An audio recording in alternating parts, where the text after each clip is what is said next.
ಯತ್ನಾಳರೇ, mister Yatnal ಕೇಳ್ಕೊ, ಇದು ತಾವು ಹೇಳಿದ್ರಿ ಒಂದ್ಸತಿ ಎಲ್ಲ ಆಸ್ತಿಗಳು ಒಫ್ ಆಸ್ತಿಗಳು ಎಲ್ಲ ಬಡವ್ರಿಗೆ ಹಂಚ್ಬಿಡುವ ಅಂತ. ಯಾರ ಅಪ್ಪನ ಆಸ್ತಿ ಅಂತ ಅಂತೀರಾ ಬಡವ್ರಿಗೆ?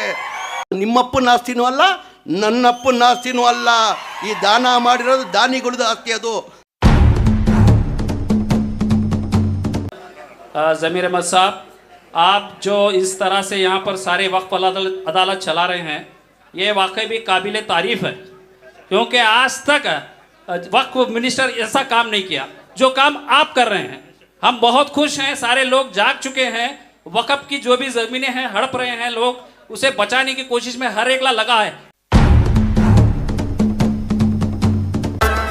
पुरजोश तालियों के साथ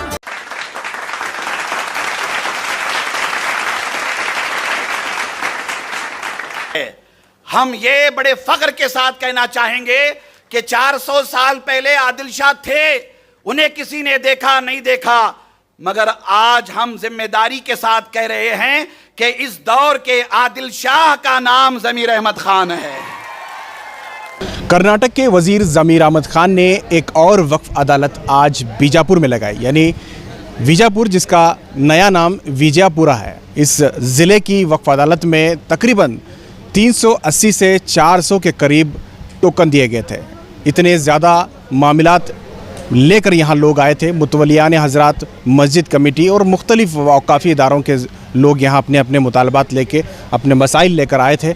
और रियासती वज़ीर ज़मीर अहमद ख़ान पूरे मामले को सुना। उन्होंने काफ़ी देर तक इस वक्फ अदालत में लोगों के तासुरात सुने, लोगों के मामलात को उन्होंने सुना और पूरी लिस्ट बनाकर उन्होंने कहा कि तमाम लोगों के जो मुतालबात हैं, जितने भी यहाँ एप्लीकेशंस आए, सबको बारीकी से स्क्रूटनी किया जाएगा, यानी कि तफ्तीश की जाएगी और पूरी फ़ाइल बनाकर कल यानी दूसरे ही दिन डीसी के साथ मीटिंग होगी। मुताल्लिका अफसरान सारे मौजूद रहेंगे, चाहे ताल्लुक पंचायत हो, ज़िला पंचायत हो, जितने भी मामलात कंसल्ट डिपार्टमेंट हैं, सबको बुलाया जाएगा और एक ही छत में बैठकर तमाम तफसीलात डिस्कस किए जाएंगे। तमाम एक एक एप्लीकेशन की तफसील डिप्टी कमिश्नर के साथ डिस्कस करके उसे हल करने की कोशिश की जाएगी।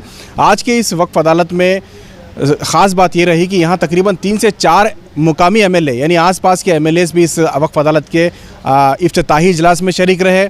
और इस वक्फ अदालत की ख़ास बात ये भी रही कि लोगों ने खुलकर ज़मीर अहमद साहब से बात की। उन्होंने कहा कि उस वहाँ के उनके जो अपने मसाइल हैं, किस तरह से वक्फ के अफसरान उन्हें नेगलेक्ट करते हैं, वो भी उन्होंने बताया।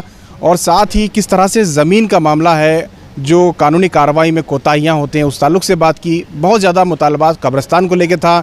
कब्रिस्तान बहुत सारे ऐसे अज़ला में नहीं है, तालुका में नहीं है, जिसकी वजह से लोगों को परेशानी होती है। ज़मीर अहमद ख़ान ने कहा कि इमीडिएटली कब्रिस्तान मुहैया कराने की कोशिश करेंगे। मुकामी किसी अखबार में कब्रिस्तान की किल्लत की वजह से कहीं दूसरे जगह शिफ्ट जाकर जो है दफनाने की एक ख़बर छपी थी। उस खबर को ज़मीर अहमद ख़ान ने जब देखा तो स्टेज से उन्होंने ऐलान किया कि इमीडिएटली कल ही इस इलाके के लिए, कब्रिस्तान के लिए डीसी से बात करके अलॉट कराने की कोशिश करेंगे। तो कुल मिला के आज का जो वक्फ अदालत रही काफ़ी माने खेज़ रही, काफ़ी बड़ी रही, क्योंकि बीजापुर यानी इसका जो पुराना नाम है बीजापुर, ये काफ़ी तारीख़ी प्लेस है और यहाँ पे सल्तनत आदिल शाह का क़याम हुआ था। और यहाँ काफ़ी जायदादें बहुत ज़्यादा हैं, दरगाहें बहुत हैं और इसी वजह से यहाँ टोकन मेरे ख़्याल से गुलबर्गा के बाद सबसे ज़्यादा टोकन यहाँ दिए गए। चूँकि गुलबर्गा और यादगीर की वजह से वहाँ 600 के आसपास टोकन दिए गए थे, लेकिन यहाँ एक ही ज़िले में तकरीबन 400 से ज़ायद जो है टोकन दिए गए। इससे साफ ज़ाहिर होता है कि कितने यहाँ मसाइल हैं वक्फ के और सीधे रास्त तौर पर ज़मीर अहमद ख़ान इन मसाइल को एड्रेस कर रहे हैं। तो देखना होगा कि आने वाले दिनों में इस वक्फ अदालत का कितना इम्पैक्ट होता है। नहीं, टोटल इधर अर्जियाँ सबसे ज़्यादा अर्जियाँ इधर है। जितने भी हम वक्फ अदालत किए थे बीजापुर के अंदर 338 अर्जियाँ है। उसके अंदर जो खाते नहीं हुए थे करके 50 पर एक अर्जी है। जो कब्रिस्तान के लिए एप्लीकेशन दिए वो कुछ 70% थे। बाद में सर्वे नहीं हुए करके 19 और इनक्रेजमेंट हुआ करके कुछ 18 इन्हें एनकरेजमेंट हुआ करके दिए। बहुत से अर्जियाँ। कल डीसी की मीटिंग है, ऑलरेडी डीसी इधर आ चुका है, ऑलरेडी वो प्रिपरेशन भी कर चुके हैं। डीसी ने आके इन्फॉर्म करके गया कुछ ज़्यादा खाते कुछ बना के हूँ, कल देता हूँ सर, हैंड ओवर करता हूँ, बहुत दिन से पेंडिंग थे करके कल डीसी आके अभी बता के गया। कल डीसी से ऑल डिपार्टमेंट की मीटिंग है, डीसी, एसी, सीओ, तहसीलदार, म्यूनसिपालिटी कमिश्नर, आरडीपीआर डिपार्टमेंट के तमाम की कल मीटिंग है। मैं ज़मीर अहमद ख़ान साहब के ताल्लुक़ से ये कहना ज़्यादा मुनासिब समझता हूँ कि अब आप सिर्फ कर्नाटका स्टेट के लीडर नहीं हैं, बल्कि अब आप पूरे हिंदुस्तान के लीडर हैं। कि आज़ादी हिंद के बाद पिछले 75 सालों में वक्फ बोर्ड और वक्फ मिनिस्ट्री के जरिया जो काम अब तक नहीं हुआ था, वो काम तन्हा ज़मीर अहमद साहब ने करके दिखाया है। वो काम तन्हा ज़मीर अहमद साहब ने करके दिखाया है। और ये बीजापुर आए हैं, ये अल्लाह वालों का शहर है, बुजुर्गान दीन का शहर है, और ये बादशाहों का शहर है। हम ये बड़े फख्र के साथ कहना चाहेंगे कि 400 साल पहले आदिल शाह थे, उन्हें किसी ने देखा नहीं देखा, मगर आज हम जिम्मेदारी के साथ कह रहे हैं कि इस दौर के आदिल शाह का नाम ज़मीर अहमद खान है। अल्लाह के पास क्या है बोलो? अल्लाह के पास जो है ना, इंसान को नहीं मालूम हुआ सो गलती करे तो अल्लाह क्या करता, उसे माफ़ी है कहते। जानबूझ को मालूम होते भी गलती कर दे तो अल्लाह उसे माफ़ करता नहीं। अल्लाह में दूसरों की आस्ती हड़प करे तो अल्लाह माफ़ करने वाला नहीं। अल्लाह की खुद की आस्ती हमें हड़प करे तो अल्लाह क्या करने वाला, हशर के मैदान में जाको तुम्हें लोगों जवाब देना पड़ता। अल्लाह की आस्ती अफलातुन खान रंदे, हमारा बाप रंदे, वफ़ की आस्ती के अंदर छोड़ने का नहीं। आज के बाद वफ़ की आस्ती को छोड़ने का नहीं। जैसा हमें सब जगह वफ़ अदालत करने को जाको, सब जगह हमें स्पीचेस करने को जा रही, अल्लाह मियाँ उनको तौफीक दे को क्या कर रहा, हर डिस्ट्रिक्ट के अंदर क्या कर रहा, वफ़ की आस्ती से 40-40, 50-50 साल बैठे चले क्या कर रही, लका को हैंड ओवर कर दी। एक छोटी सी मिसाल, हाल ही के अंदर 3 दिन पहले बेंगलुरु को एक टिप्पू ट्रस्ट कर को बोल को हुक्केरी के अंदर, बेलगाम के अंदर एक हुक्केरी के अंदर एक डिग्री कॉलेज चलाने को जाते थे। 20,000 स्क्वायर फीट के अंदर डिग्री कॉलेज चलाने को जाते थे। 40 साल से उन्होंने, यानी वफ़ की प्रॉपर्टी में हमारी स्पीच टाइम सुन ले को, ये वफ़ अदालत देख ले क्या करी, उन्होंने खुद आको चल को नो पाप, उनका नाम क्या ये नो इसरो और दो पीरजादे कर को, उन्होंने खुद आको बेंगलुरु को आको ज़मीर अहमद खान, मैं हमने मालूम नहीं हुआ, ये वफ़ की आस्ती को मालूम होते हुए भी है 40 साल से हमें उससे इस्तेमाल कर ले बैठे थे, ये हमारे से गलती होगी, मेहरबानी कर को ये वफ़ की आस्ती तुम्हें ले लो कर को बोल को लगा को, वो हमने वफ़ की आस्ती हैंड ओवर कर दल को। अब उन्होंने भाड़े को, वो भी हमें एजुकेशन फील्ड के अंदर ही बहुत से बच्चा मुसलमानों कुछ हमें एजुकेशन दे रही, अगर हमें इसके लायक हैं, हमें भाड़ा तुम्हें जो भी फीस करती देती करको लगा को हैंड ओवर कर दले। वैसा छावेरी के अंदर मैं वफ़ अदालत करया, जैसा मैं वफ़ अदालत करया, हमारी स्पीच सुन ले को क्या करया, 15 साल से कौन की 1.5 एकड़ जगह लैंड क्या करया कब्जा कर ले बैठा था कहते। जिस दिन हमारी वफ़ अदालत हुई उस दिन ही चुने क्या कर दिया, लगा को वफ़ ऑफिस को, नहीं भी ये वफ़ की अदालत के अंदर में बैठा था, ये मेरी नहीं है, ये अल्लाह की प्रॉपर्टी कर को उन्हें कल हैंड ओवर कर दिया। कल उनमें कहा कि एक जगह माध्यम ಸ್ನೇಹಿತರಿಗೆ ಭಾಳ ಜನಕ್ಕೆ ಕನ್ಫ್ಯೂಷನ್ ಇದೆ, ಈ ವಫ್ ಆಸ್ತಿಗಳು ಇದೆಲ್ಲ ಅದೆಲ್ಲ ಸರ್ಕಾರಿ ಜಾಗ ಅಂತ, ಇದು ಸರ್ಕಾರಿದು 1 ಇಂಚು ಜಾಗ ನಮ್ದಿಲ್ಲ, ನಾವು ದಾನಿಗಳು ದಾನ ಮಾಡಿರೋದು ನಮ್ಮ ಜಾಗ। ಮಾನ್ಯ ಯತ್ನಾಳ್ ಸಾಹೇಬ್ರಿಗೆ ಹೇಳಕ್ಕೆ ಬಯಸ್ತೀನಿ ನಾನು, ಯತ್ನಾಳರೇ, ಮಿಸ್ಟರ್ ಯತ್ನಾಳ್ ಕೇಳ್ಕೊ, ಇದು ತಾವು ಹೇಳಿದ್ರಿ ಒಂದ್ಸತಿ ಎಲ್ಲ ಆಸ್ತಿಗಳು ವಫ್ ಆಸ್ತಿಗಳು ಎಲ್ಲ ಬಡವ್ರಿಗೆ ಹಂಚ್ಬಿಡುವ ಅಂತ, ಯಾರ ಅಪ್ಪನ ಆಸ್ತಿ ಅಂತ ಅಂತೀರಾ ಬಡವ್ರಿಗೆ?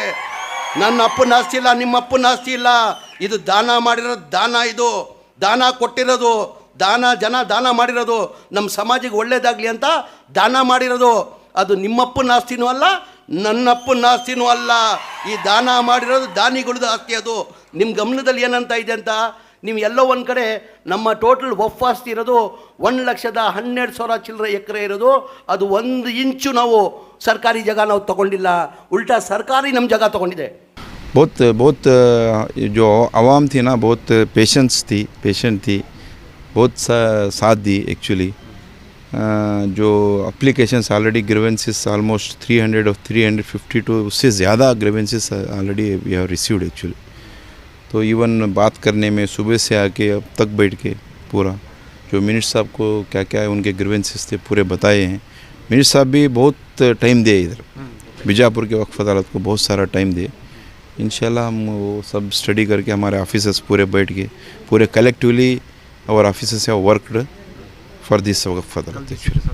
इंशाल्लाह कल डीसी सीईओ कॉर्पोरेशन कमिश्नर के साथ मीटिंग हो रही है, वही तैयारी करके इंशाल्लाह कल मीटिंग करेंगे इंशाल्लाह। ರೀತಿ ನಮ್ಮ ಹಮೀದ್ ಮುಷ್ರಿ ಅವರು ಈ ವೇದಿಕೆಯಲ್ಲಿದ್ದಾರೆ, ನೀವು ಬರಬೇಕಾದ್ರೆ ಸಚಿವರ ಹತ್ರ ಬರೇ ಕೈಲಿ ಕರ್ಕೊಂಬರಬಾರ್ದು, ನಮ್ಮ ಇದಾರೆಯಲ್ಲಿ ಸಾಕಷ್ಟು ಕೆಲಸ ಇದ್ದಾವೆ ಅಂತೇಳಿ ಒಂದು 25 ಇಡೀ ಜಿಲ್ಲೆಯ 25 ಮಸೀದಿಗಳ ಅವರು ರಿಪೇರಿ ಆ್ಯಂಡ್ ರಿನೋವೇಷನ್ಗಳ ಒಂದು ಅನುದಾನದ ಒಂದು ಪಟ್ಟಿಯನ್ನು ಕೊಟ್ಟಿದ್ದರು।